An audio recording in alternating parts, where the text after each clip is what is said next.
Terceiro e último vídeo, amados e amadas. Deus quer transmitir a vocês, através desse servo, nesse momento, a palavra. O que significa dizer Deus resiste aos soberbos? Vou repetir. O que significa dizer Deus resiste aos soberbos? A Bíblia diz que Deus resiste aos soberbos, mas dá graças aos humildes. Essa declaração significa que Ele abate os orgulhosos e sustenta com sua graça aqueles que têm o espírito humilde. Deus resiste aos soberbos porque essas pessoas satisfazem seu orgulho no mundo. Elas se consideram autossuficientes. O soberbo se acha merecedor de tudo. Então, onde há orgulho, não há espaço para a graça, que é o favor imerecido. Por outro lado, Deus dá graças aos humildes de coração. Diferentemente dos soberbos, os humildes entendem que são totalmente dependentes de Deus e são gratos pela sua graça derramada. Essa frase aparece duas vezes no Novo Testamento. Na verdade, ela é uma citação no livro de Provérbios que diz: certamente ele escarnecerá dos escarnecedores, mas dará graças aos humildes. Provérbios 3, verso 34. Então, com base nos provérbios de Tiago, que escreve: portanto diz Deus, resistir aos soberbos, mas dá graças aos humildes. Tiago capítulo 4, verso 6. Pedro também utiliza a mesma declaração e escreve: e sendo todos sujeitos uns aos outros, e revestivos da humildade, porque Deus resiste ao soberbo, mas dá graças ao humilde. 1 Pedro capítulo 5, verso 5. Deus resiste aos soberbos. A Bíblia é muito clara ao mostrar que Deus resiste aos soberbos. O Provérbios diz que Deus detesta olhos altivos e abomina aqueles que têm o coração arrogante. Provérbios capítulo 6, verso 17. O mesmo livro de Provérbios ainda diz que a soberba causa contendas e leva à ruína. Provérbios capítulo 13, verso 3. Capítulo 13, verso 10, facilmente podemos citar vários exemplos de homens e mulheres que foram castigados por Deus por causa do seu orgulho. Jezabel, por exemplo, é um desses exemplos. A esposa do rei Acabe era uma mulher arrogante, má. Ela perseguiu os profetas do Senhor e incentivou a idolatria em Israel. O profeta Elias foi um dos mais perseguidos por ela. Mas no tempo oportuno, o juízo de Deus caiu sobre ela. No final, aquela mulher orgulhosa acabou tendo sido comida por cães. 1 Reis, capítulo 21, verso 7 e 23. Antes disso, houve também o péssimo exemplo de Nabal, esposo de Abigail. Ele foi completamente soberbo diante de Davi, e seu fim foi melancólico. 1 Samuel, capítulo 25, verso 3 e 38. Um dos casos mais clássicos do Antigo Testamento, que mostra que Deus resiste ao soberbo, é a história do rei Nabucodonosor. Ele foi avisado por Deus acerca do perigo do orgulho, mas ainda assim caiu nesse grave pecado. O rei do império mais poderoso da época teve seu orgulho abatido ao ser reduzido ao comportamento animal, mas diferentemente dos outros dois casos, Nabucodonosor teve a oportunidade de reconhecer seu erro. Daniel, capítulo 4, verso 30 e 37. No Novo Testamento também há exemplos de Herodes Agripal I.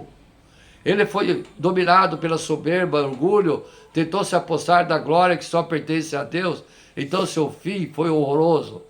Atos, capítulo 12, versos 20 e 23. Dá graças aos humildes. Deus dá graças aos humildes. A importância da humildade é clara, ensinada na Bíblia. Na página do Antigo Testamento, lemos sobre muitas pessoas que verdadeiramente tiveram sua vida caracterizadas pela humildade. Podemos citar a história de Ana. Ela se humilhou perante Deus e humildemente orou pedindo pela misericórdia e por um milagre divino. Deus ouviu sua oração e lhe tornou a mãe do profeta Samuel. O profeta Samuel foi Ana, a mãe dele. Depois, a mesma mulher estéril ainda foi mãe de dois filhos. 1 Samuel, capítulo 1, versos 12 e 20. No Novo Testamento, vemos que o próprio Senhor Jesus se ocupou e se advertir seu povo acerca da necessidade do espírito humilde. Por mais de uma vez ele falou que aquele que se humilhar será exaltado, e aquele que se exaltar será humilhado. Mateus capítulo 23, verso 12. Paulo também é outro grande exemplo de humildade na Bíblia. Sua história de vida testifica o fato: Deus resiste aos soberbos, mas dá graças aos humildes. Ele se considerava o principal dos pecadores, o melhor dos apóstolos.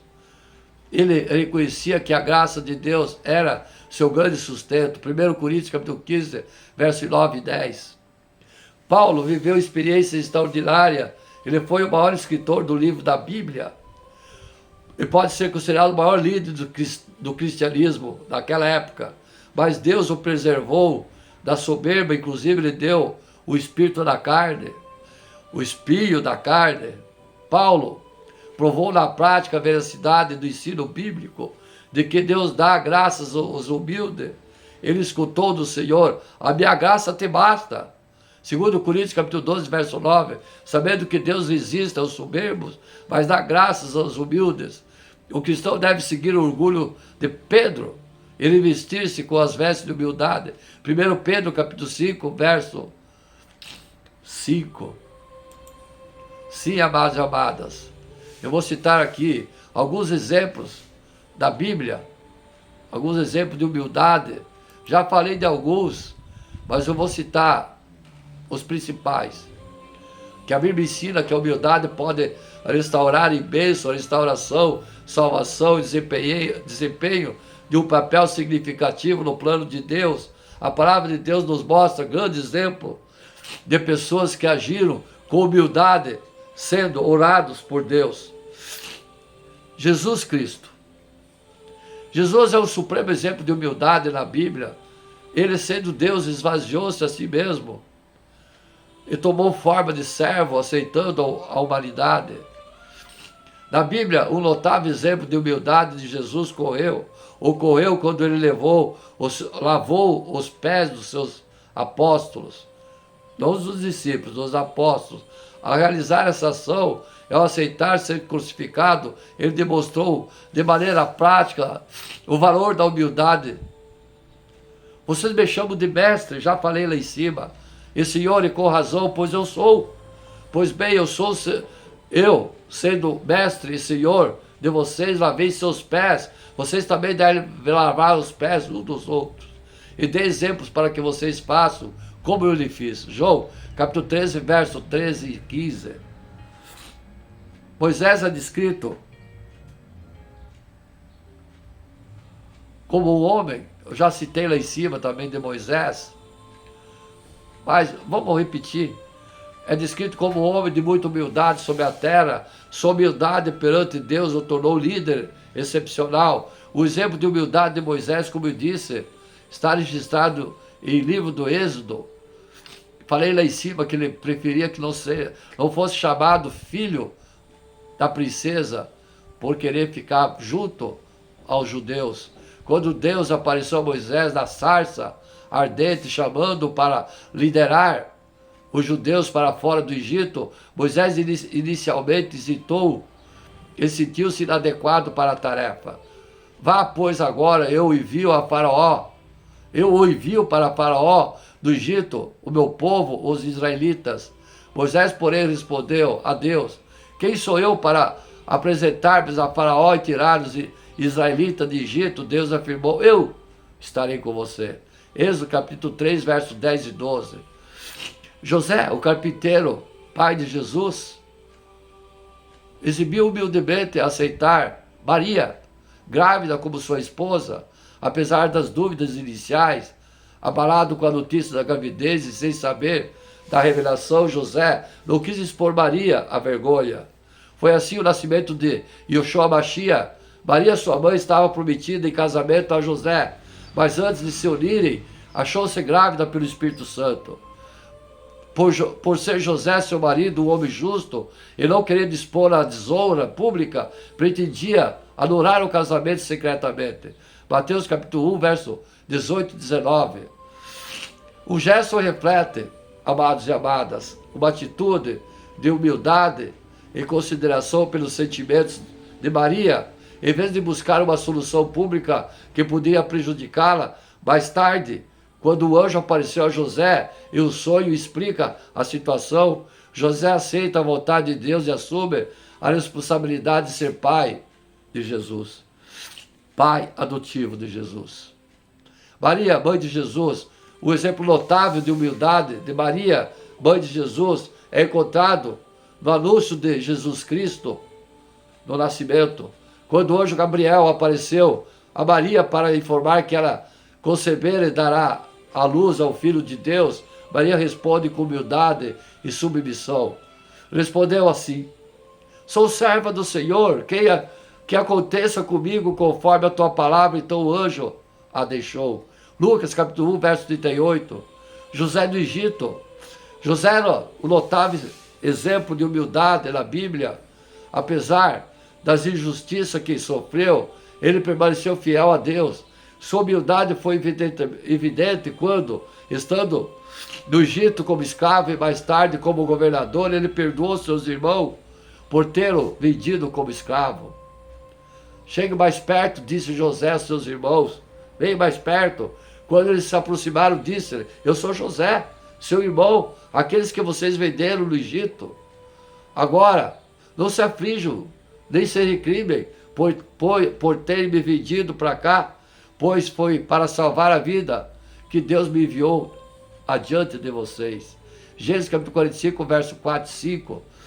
Os benefícios foram a reconciliação com sua família, o perdão mútuo e o papel crucial de liderança que desempenhou durante a fome.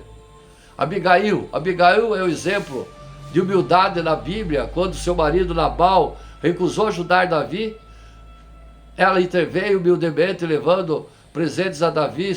Sua humildade evitou um conflito desnecessário e, como resultado, Davi a elogiou e a tomou por esposa após a morte de Nabal. Abigail. Ruth, uma mulher moabita, exibiu humildade ao cuidar sua sogra Noemi após a morte de seus maridos, ao colher os campos para prover para Noemi. Ela atraiu a atenção de Boaz, que se tornou o seu redentor marido. O benefício incluiu a segurança, a provisão e um lugar notável na genealogia de Jesus. Esther, uma rainha judia, demonstrou humildade ao arriscar sua vida para interceder em favor do seu povo diante do rei persa.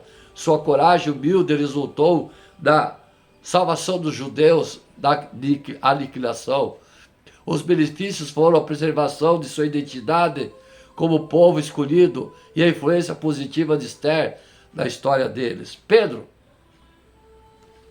Então Pedro se lembrou da palavra de Jesus, tinha dito: antes que o galo cante, você me negará 3 vezes. E saindo dali chorou amargamente. Mateus capítulo 26, verso 75. Pedro, após negar Jesus 3 vezes, mostrou humildade ao se arrepender amargamente. Esse arrependimento humilde levou à restauração do seu relacionamento com Jesus e ao seu papel vital na igreja primitiva. Paulo reconheceu sua natureza pecaminosa com humildade, chamando-se do principal dos pecadores. Essa humildade o capacitou a compreender a graça de Deus e se tornar um poderoso apóstolo. Ele foi apóstolo. Essa afirmação é fiel e digna de toda aceitação. Cristo, Jesus, veio ao mundo para salvar os pecadores, dos quais eu sou o pior. 1 Timóteo capítulo 1, verso 15. O publicano. 2 homens subiram ao templo para orar. Um era fariseu, outro publicano. Publicano quer dizer o pecador. O fariseu em pé orava no íntimo: Deus, eu te agradeço, porque não sou como os outros homens ladrões, corruptos, adúlteros, nem mesmo como esse publicano. Jejuo 2 vezes por semana e dou dízimo de tudo quanto ganho. Mas o publicano ficou à distância. Ele nem ousava olhar para o céu, mas batendo no peito dizia: Deus, tem misericórdia de mim. Sim, Deus tenha misericórdia de mim, que sou pecador. Eu digo que este homem, e não o outro, foi para casa justificado diante de Deus. Pois quem se exalta será humilhado, e quem humilha será exaltado. Lucas, capítulo 18, verso 10 e 14. Em contraste com o fariseu orgulhoso, o publicano, de passagem com Lucas, capítulo 18, verso 9 e 14, demonstrou humildade ao reconhecer sua necessidade de perdão. Jesus afirmou que ele voltou justificado para casa, mostrando os benefícios da humildade diante de Deus. Zaqueu, o cobrador de impostos, um contador como eu, agiu com humildade ao buscar Jesus e ver Jesus. Sua humildade resultou na salvação, pois Jesus o reconheceu e disse: hoje veio a salvação para essa casa. Mas Zaqueu levantou-se e disse ao Senhor: olha, Senhor, estou dando a metade de meus bens aos pobres, e se dá alguém ceder a alguém e extorquir alguma coisa, devolverei 4 vezes mais. Jesus lhe disse: hoje houve salvação nessa casa, porque esse homem também é filho de Abraão. Lucas capítulo 19, verso 8 e 9. O que a Bíblia fala sobre a humildade? A humildade destaca a humildade como uma virtude essencial. A Bíblia destaca a humildade como uma virtude essencial. Em Provérbios capítulo 22, verso 4. A recompensa da humildade é a presença do Senhor e a sabedoria. A humildade ensina que é fundamental para o nosso relacionamento saudável, crescimento espiritual, para receber o favor de Deus. Ser humilde é entender, ser verdadeiro, ser humilde é entender seu valor verdadeiro. Deus lhe ama porque Ele lhe criou, não por causa da sua aparência ou das coisas que você faz ou tem. Humildade é reconhecer que seu sucesso vem de Deus e que é para Ele, é que Ele te capacita. Ninguém tenha de si mesmo um conceito mais elevado do que deve ter, mas ao contrário, tem um conceito equilibrado, de acordo com a medida da fé que Deus lhe concedeu. Romanos capítulo 12, verso 3. A humildade não é se achar superior aos outros. Cada pessoa é importante para Deus.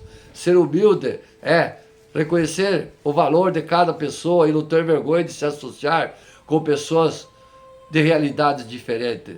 Seja a atitude de você a mesma de Cristo, que embora sendo Deus, não considerou que ser igual a Deus era algo a que devia apegar-se, mas esvaziou-se de si mesmo, vindo a ser servo, tornando-se semelhante aos homens. Filipenses capítulo 2, versos 5 e 7. Ser humilde é estar pronto para servir outras pessoas, servos do Senhor. Somos humildes? Jesus era humilde. Ele não veio para ser tratado como celebridade, mas para trabalhar para o bem de outras pessoas. Humildade é seguir o exemplo de Jesus. Servos do Senhor, nós seguimos o exemplo de Jesus? Amém. Amados e amadas,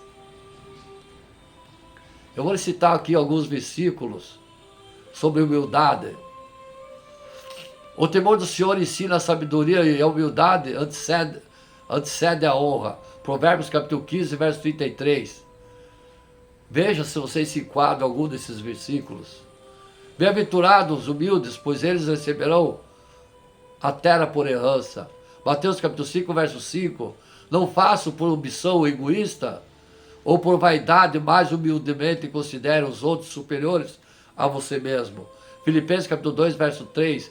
Por isso, pela graça que me foi dada, digo a todos vocês, ninguém tenha de si mesmo o conceito mais elevado que deve ter, mas ao contrário, tenha um conceito equilibrado, de acordo com a medida da fé que Deus lhe concedeu. Romanos capítulo 12, verso 3. A recompensa da humildade e do temor do Senhor são a riqueza, a honra e a vida.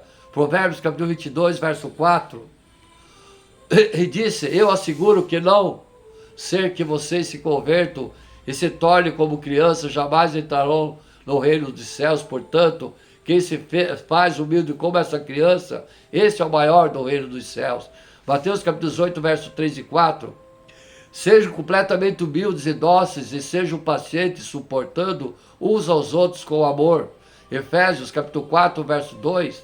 Portanto, como povo escolhido de Deus, santo e amado, revistam-se de profunda compaixão, bondade, humildade, mansidão e paciência.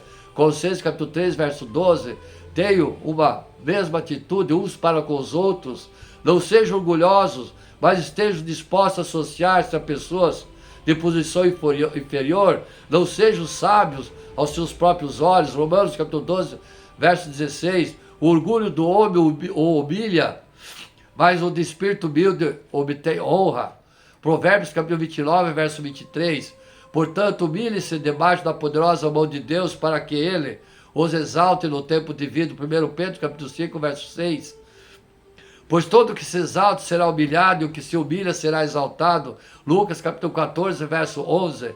Antes de sua queda, o coração do homem se envaidece, mas a humildade antecede a honra.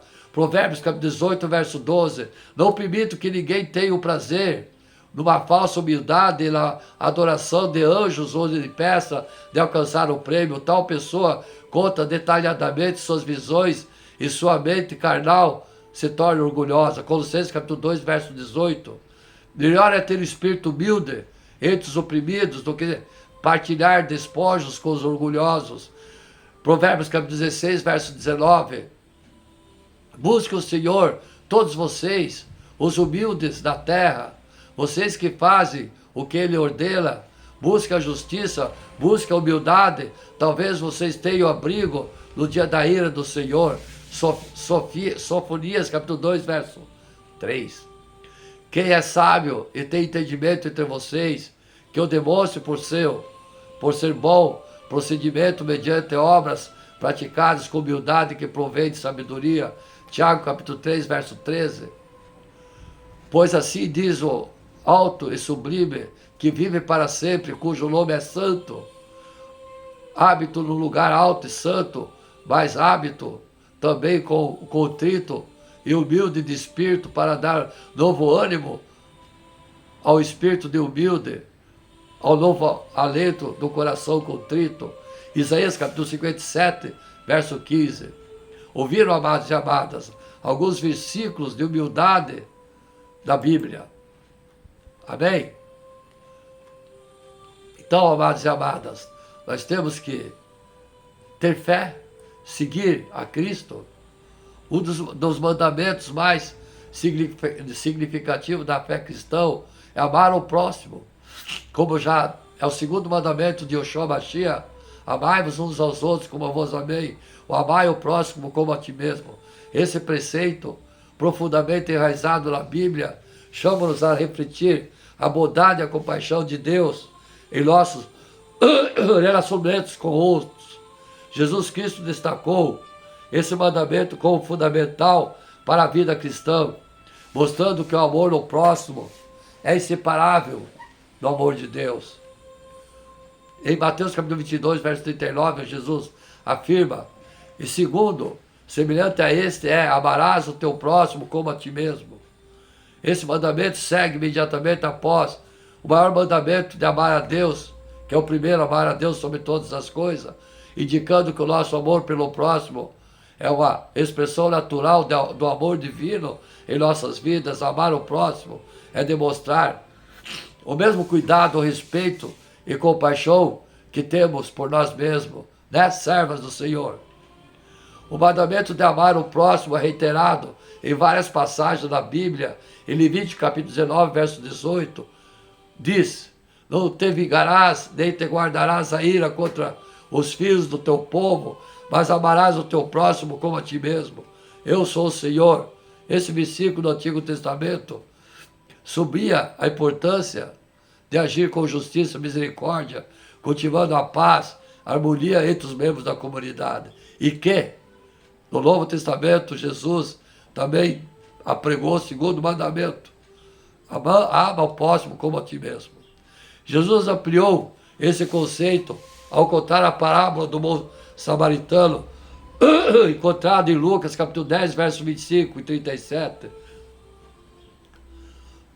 Nessa história, Jesus nos ensina que o próximo não é apenas quem está próximo de nós, fisicamente, mas qualquer pessoa que encontramos em necessidade. O bom samaritano exemplifica o amor altruísta e sacrificial, cuidando de um desconhecido ferido, sem considerar a sua origem ou status. Servas do Senhor, nós somos os samaritanos. A igreja cristã enfatiza esse mandamento, incentivando aos membros de viver uma vida de amor, de serviço ao próximo. Em Gálatas capítulo 5, verso 14, Paulo escreve: porque toda a lei se cumpre numa só palavra, desta: amarás o teu próximo como a ti mesmo. Essa declaração reforça que o amor é o cumprimento da lei, orientando todas as nossas ações, intervenções, interações. Amar o próximo como a ti mesmo também implica em praticar empatia, colocando-nos no lugar dos outros e respondendo com gentileza, generosidade. Em Filipenses capítulo 2, verso 4, Paulo aconselha: não atente cada um para o que é propriamente seu, mas cada qual também para o que é dos outros.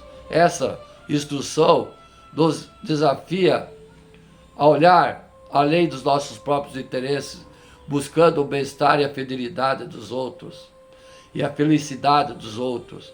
Na prática, esse amor se manifesta de diversas maneiras, como no cuidado pelo necessitado, na promoção da justiça e na defesa do oprimido. Em 1 João capítulo 3, versos 17 e 18, diz que, pois tiver bens desse mundo, e vendo seu irmão necessitado, lhe acera seu coração, como estará nele a caridade de Deus? Meus filhinhos, não amemos de palavra, nem de língua, mas por obra, em verdade. Esse versículo, amados e amadas, nos exorta a transformar o nosso amor em ações concretas, usando aqueles que estão em necessidade. Servas do Senhor. A igreja se dedica a promover mensagens de amor ao próximo através de diversas iniciativas comunitárias, missionárias. Entendemos que o amor genuíno vai além da palavra, sendo demonstrado através de obras. Cuidado genuíno para quem necessita. Em Tiago, capítulo 2, verso 8, encontramos uma reafirmação desse princípio. Todavia, se cumprirdes conforme a Escritura, a lei real, amarás teu próximo como a ti mesmo, bem fazeis. Esse versículo destaca a importância de viver de acordo com a lei real do amor que deve guiar todas as nossas ações e decisões. Através do amor ao próximo, refletimos a luz de Cristo no mundo, promovendo a paz, a justiça, a harmonia. Em João capítulo 13, verso 34 e 35, Jesus declara: um novo mandamento vos dou. Um novo mandamento vos dou, que ameis o próximo como a ti mesmo. No Novo Testamento, vou repetir, o Novo Testamento. Um novo mandamento vos dou, que vos ameis uns aos outros como eu vos amei, e que também vós, uns aos outros, amai-vos. Nisso todos conhecerão que sois discípulos, não apóstolos, discípulos, se vos amardes uns aos outros. Esse mandamento de Jesus chama a amar uns aos outros com o mesmo amor sacrificial que ele demonstrou para nós. Servos do Senhor. A igreja incentiva todos os nossos membros, devemos incentivar a viver o amor de maneira prática e significativa, que possamos sempre buscar amar o próximo como a nós mesmos, refletindo o amor de Deus em todas as nossas ações e relações, que o Espírito Santo nos capacite a viver esse mandamento diariamente, transformando o mundo ao nosso redor através do poder do amor de Cristo Jesus. Amém? Afinal, o que é amar o próximo como a ti mesmo? Certa vez Jesus foi arguido por um fariseu, profundo conhecedor da intrépida lei mosaica, naquela época. com a clara intenção de colocá-lo à prova. Mestre, qual é o grande mandamento da lei? Mateus capítulo 22, verso 36, ao que Jesus lhe respondeu. O grande primeiro mandamento é: amarás o Senhor teu Deus de todo o seu coração e da sua alma, em toda a sua força e de todo o seu entendimento. Mateus capítulo 22, verso 37 e 38. E continuou: o segundo igualmente: amarás o próximo como a ti mesmo. Levítico capítulo 19, verso 18.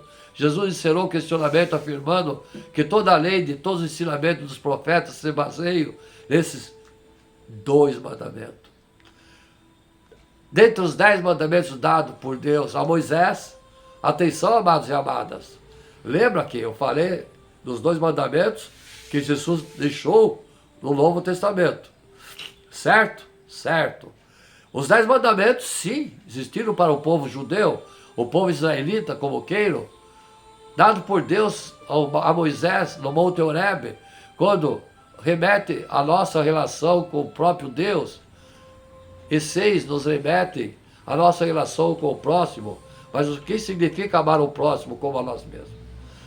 João, em sua primeira carta, nos ensina que nós podemos amar porque Deus nos amou primeiro, incondicionalmente enviando seu Filho amado como sacrifício definitivo para os nossos pecados. E assim como Deus nos amou, devemos amarmos uns aos outros. 1 João, capítulo 4, verso 19. E continua: aquele que não ama seu irmão, a quem vê, não pode amar a Deus a quem não vê. 1 João, capítulo 3, verso 20. Paulo, escrevendo ao Colossenses, nos instrui uma vez que Deus vos escolheu para ser o seu povo santo e amado, revistam-se da compaixão, da bondade, da humildade, da mansidão, de paciência, assim como o Senhor vos perdoou, perdoe-se uns aos outros, acima de tudo, revistam-se de amor, que a todos une a perfeita harmonia. Colossenses capítulo 3, verso 12, 14. Amar ao próximo é uma instrução simples, mas ao mesmo tempo profunda. Amar ao próximo significa tratar os outros com respeito, consideração, compaixão, deixando de lado nossos próprios interesses.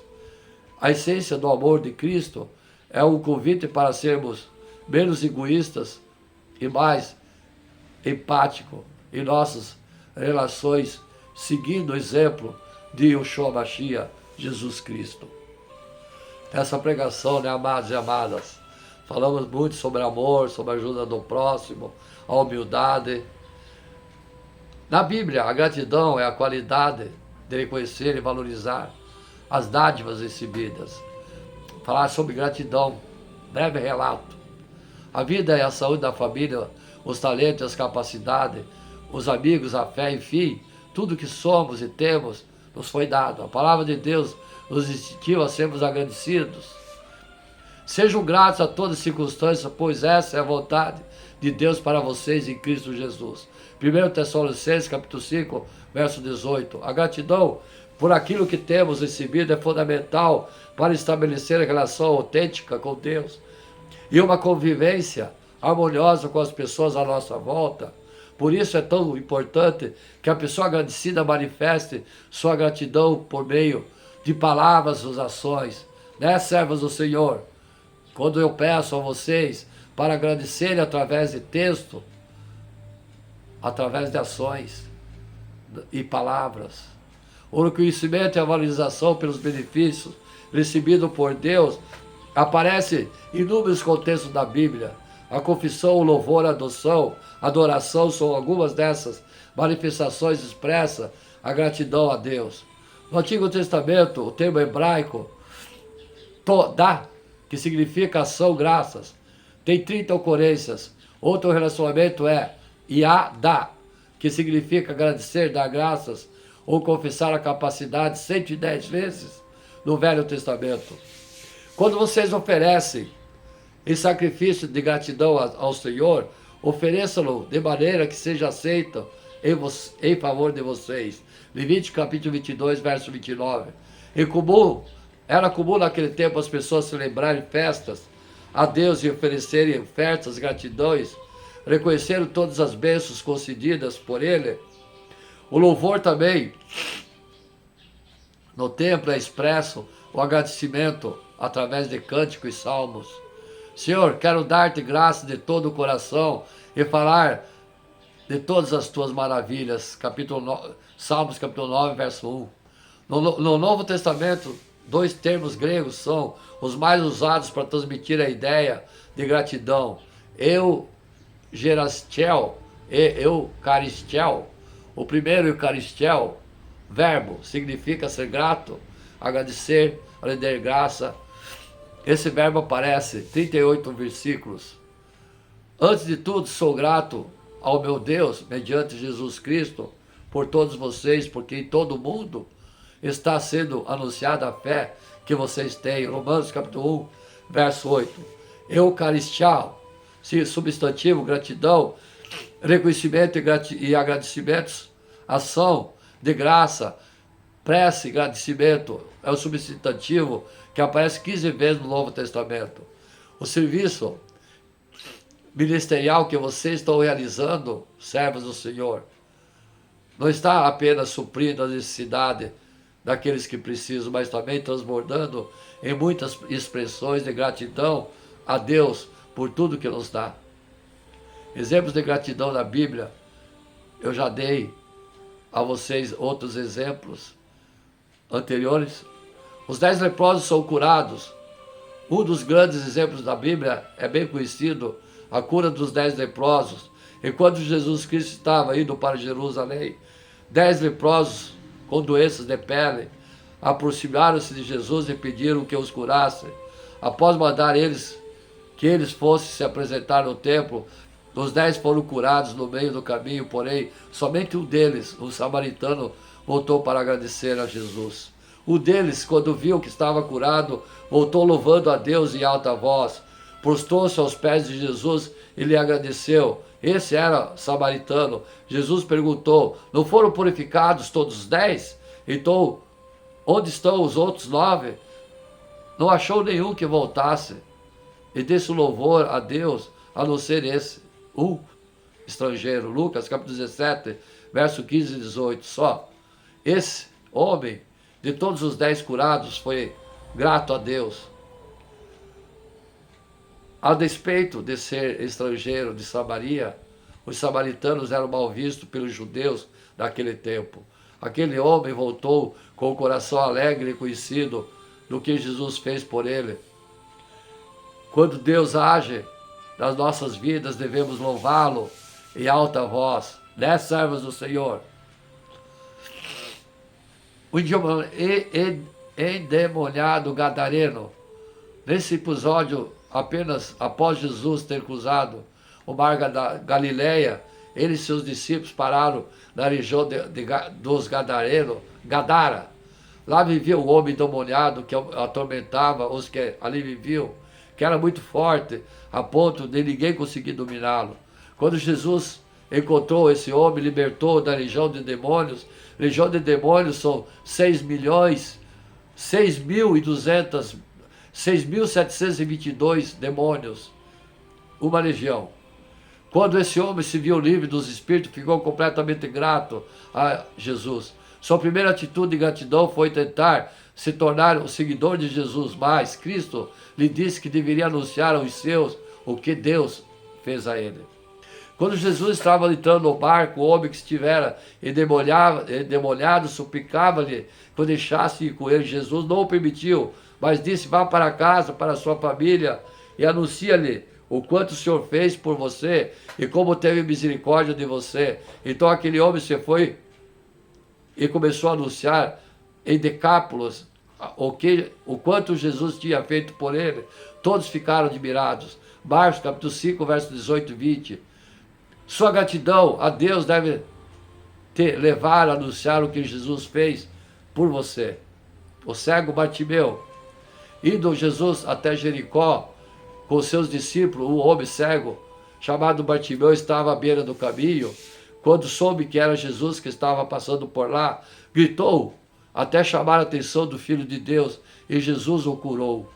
Vá, disse Jesus, a sua fé o curou. Imediatamente ele recuperou a visão e seguiu Jesus pelo caminho. Marcos, capítulo 10, verso 52. Jesus agiu na sua vida de todas as pessoas, dando a vida eterna. A semelhança de Bartimeu, devemos seguir os passos de Jesus em gratidão após eles nos salvar. O que é ser grato a Deus? Estar satisfeito, alegre, sentindo-se agradado pelo que Deus fez. Isso é gratidão. Os milagres, as obras que Ele faz a nós. Essa virtude nos impulsiona, nos sentimos obrigados a mostrar isso por palavras e ações. Há um grande ênfase na Bíblia da ação e dar graças ou render graças a Deus. O reconhecimento e a satisfação do coração expressos em palavras, textos, atitudes, ações, manifesta gratidão a Deus por todas as coisas que lhe confere louvor a isso. Quando uma pessoa dá graças a Deus, está louvando pelo que Ele é e pelo que Ele faz, como o Salmo diz.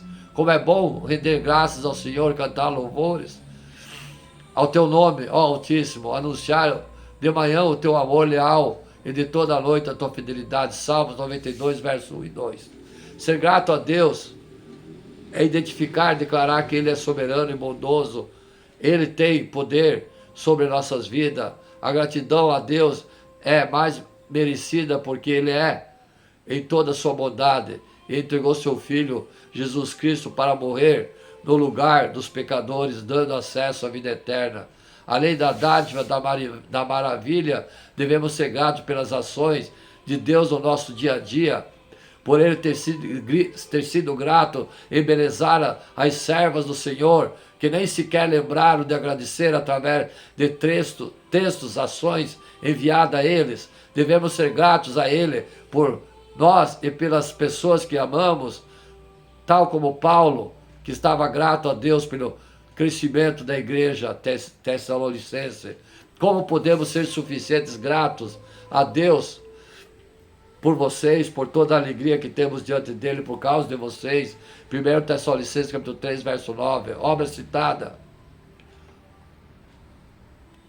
Certo, amados e amadas? Então, finalizando aqui